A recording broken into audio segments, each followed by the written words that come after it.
क्या आपको भी सब डोमेन क्रिएट करना है?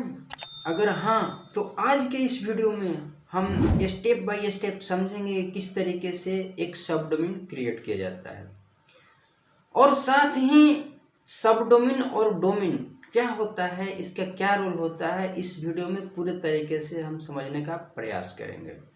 नमस्ते, मैं हूं रंजीत कुमार सिंह। आज के इस वीडियो में हम समझते हैं सबसे पहले कि डोमेन क्या होता है और सब डोमेन क्या होता है।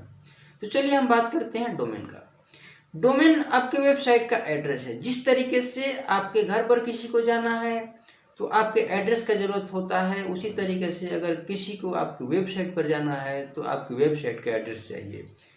अगर आपकी वेबसाइट का एड्रेस है तो कोई भी आपकी वेबसाइट पर जा सकता है आसानी से।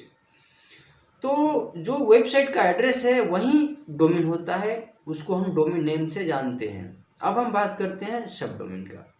सब डोमेन डोमेन का हिस्सा होता है, यानी जो हमारी वेबसाइट है उसी से रिलेटेड हम सब डोमेन के ऊपर वेबसाइट क्रिएट करते हैं, और वैसा ही करना चाहिए। अगर आप अपने जो मेन डोमेन है उस डोमेन से रिलेटेड अगर आप उस पर कंटेंट डालते हो, सब डोमेन क्रिएट करते हो, या फिर जो आप सब डोमेन क्रिएट करने वाले हो आप अपने डोमेन से रिलेटेड रखते हो, तो उसको रैंक करने में या फिर गूगल को भी समझने में आसानी होता है। इस कॉन्सेप्ट को समझने के बाद कि डोमेन और सब डोमेन क्या होता है, इस कॉन्सेप्ट को समझने के बाद हम चलेंगे सीधा सब डोमेन क्रिएट करने के प्रोसेस के ऊपर। इस काम को करने के लिए हमें जाना होगा अपने होस्टिंग के डैशबोर्ड पर। मेरे पास ब्लू होस्ट का होस्टिंग है। अगर आपके पास किसी और का होस्टिंग है तो आप उस होस्टिंग के डैशबोर्ड पर जा कर के आप सब डोमेन क्रिएट कर सकते हो। प्रोसेस सेम होता है। मेरे पास ब्लू होस्ट की होस्टिंग है, तो मैं ब्लू होस्ट की होस्टिंग पर किस तरीके से एक सब डोमेन क्रिएट किया जाता है वो मैं आपको बताऊंगा। तो बिना देर किए चलिए चलते हैं सीधा ब्लू होस्ट के डैशबोर्ड पर। मैं ब्लू होस्ट के डैशबोर्ड पर चलूं उससे पहले मैं एक रिक्वेस्ट करना चाहूँगा कि अगर वीडियो आपके काम की लग रही हो, वीडियो आपको अच्छी लगे, वीडियो को लाइक कीजिएगा, और अगर चैनल आपके काम का लगे तो चैनल को सब्सक्राइब कीजिएगा। तो चलिए चलते हैं सीधा ब्लू होस्ट के डैशबोर्ड पर। अभी मैं आ गया हूँ ब्लू होस्ट के डैशबोर्ड पर। अभी मैं आ गया हूँ ब्लू होस्ट के डैशबोर्ड पर, और हमें करना क्या है कि एक सब डोमेन क्रिएट करना है। मैं आपको बता दूं कि अगर आपको सब डोमेन क्रिएट करना है या कोई और होस्टिंग है तो प्रोसेस सेम ही है। किसी का हो सकता है कि ऑप्शन लेफ्ट की जगह राइट हो, टॉप की जगह बॉटम में हो। चलिए चलते हैं सब डोमेन क्रिएट करने के ऊपर। ये आप देख रहे हो लेफ्ट साइड में डोमेन का ऑप्शन है, इसको हम क्लिक करेंगे। जैसे हम इसको क्लिक किए हैं, यहाँ पर आप देखोगे कि इसी में सबसे नीचे सब डोमेन का ऑप्शन है, इसको हम क्लिक करेंगे।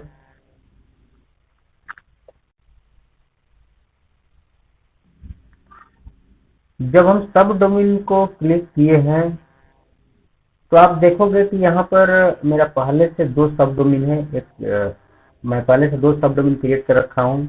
आपको नया सब डोमेन क्रिएट करना है तो ऐड सब डोमेन के ऊपर क्लिक करेंगे। जब हम ऐड सब डोमेन के ऊपर क्लिक किए हैं तो अब यहाँ पर आ गया है सब डोमेन इंटर करने के लिए। तो आप यहाँ पर एक सब डोमेन का नाम इंटर कर सकते हो आप अपने हिसाब से। तो यहाँ पर मैं डाल देता हूँ डिजिटल।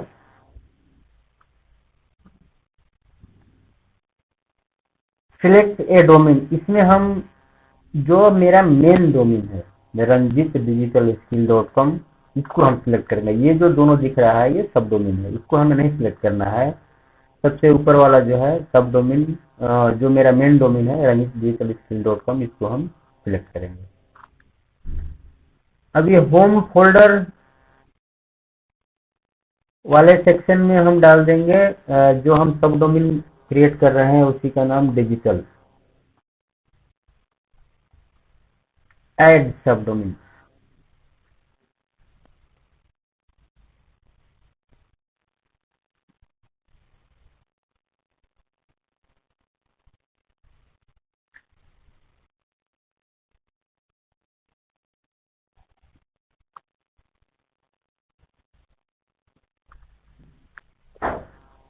अभी ये लिख के आ गया कि योर सब डोमेन इज रेडी।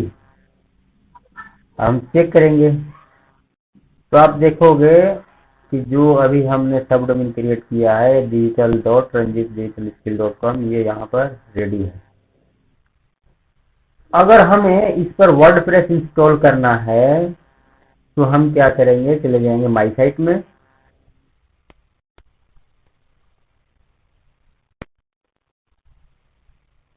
और जो हमारा सब डोमेन है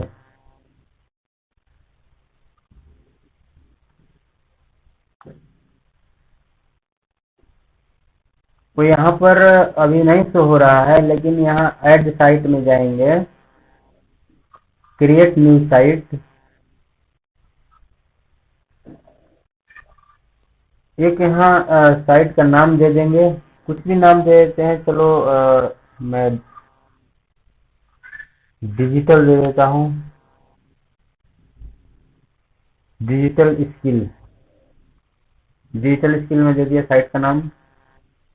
यहाँ से नेक्स्ट कर देते हैं। ये सिर्फ आपको दिखाने के लिए है।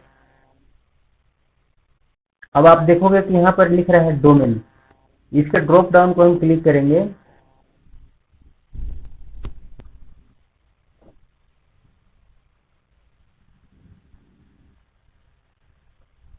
तो जो अभी हमने सब डोमेन क्रिएट किया था वो यहाँ पर शो हो रहा है, digital.ranjitdigitalskill.com।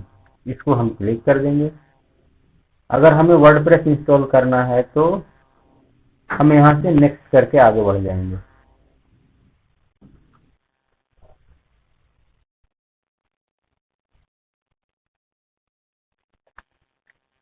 अब यहाँ पर हम एक कैटेगरी सिलेक्ट कर लेंगे, blog store, business, portfolio, resume. Blog को सिलेक्ट कर लेते हैं।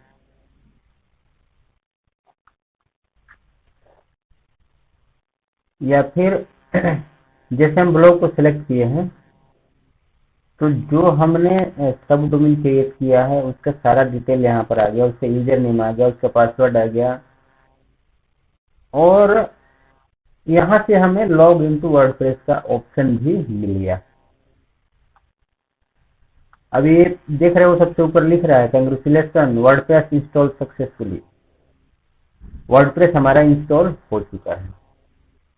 अगर अब हमें साइट क्रिएट करना है, इस पर हमें कंटेंट डालना है, तो यहाँ से लॉग इनटू वर्डप्रेस में जा करके हम अपनी वेबसाइट को पूरे तरीके से जैसा हम चाहें वैसा बना सकते हैं। ये तरीका था अपनी वेबसाइट के ऊपर एक सब डोमेन क्रिएट करने का और उस सब डोमेन के ऊपर वर्डप्रेस इंस्टॉल करने का।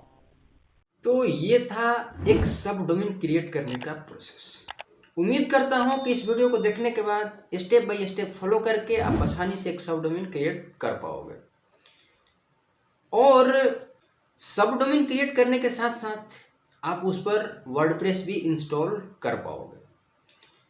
उम्मीद करता हूं कि वीडियो में आपको वैल्यूएबल जानकारी मिला है। अगर वीडियो में आपको वैल्यूएबल जानकारी मिला है तो वीडियो को लाइक कीजिएगा, चैनल को सब्सक्राइब कीजिएगा और दोस्तों के साथ शेयर कीजिएगा ताकि वो भी अपने लिए एक सब डोमेन क्रिएट कर सके। और एक और इम्पोर्टेंट चीज़ कि अगर आप डिजिटल मार्केटिंग सीखना चाहते हैं या डिजिटल मार्केटिंग की जानकारी लेना चाहते हैं तो इस वीडियो के डिस्क्रिप्शन में एक फ्री कोर्स का लिंक है, उस लिंक को क्लिक करके आप डिजिटल मार्केटिंग से रिलेटेड जानकारी ले सकते हैं। और अगर आपको डिजिटल मार्केटिंग में इंटरेस्ट आए तो आप उस कोर्स को कंटिन्यू कर सकते हैं। थैंक यू, धन्यवाद, जय हिंद।